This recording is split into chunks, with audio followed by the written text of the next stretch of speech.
Hi, my name is Michael Palmisano and welcome to GuitarGate. I'm so glad that you found this, and I hope that you find this to be a great resource on your path to becoming a great guitar player. So I'd like to start out this course by answering some frequently asked questions about people who just start playing guitar. The first one I always get is, am I too old to start playing? And the answer is, of course you're not too old to start playing.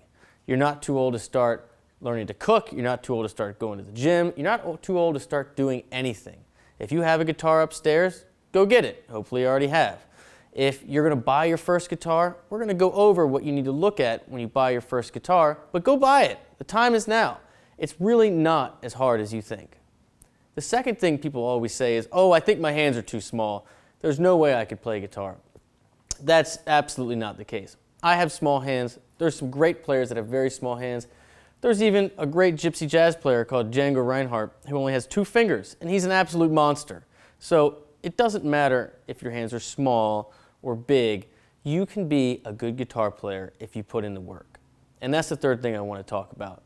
It's important to have realistic expectations when you're starting a course. You're not going to play for 3 hours a day, every day, as a very beginner. You might go into it thinking that that's what you want to do, but just like you're joining a gym and you think, I'm going to go every day, but you don't, do you? Or just like you're going to learn a new language.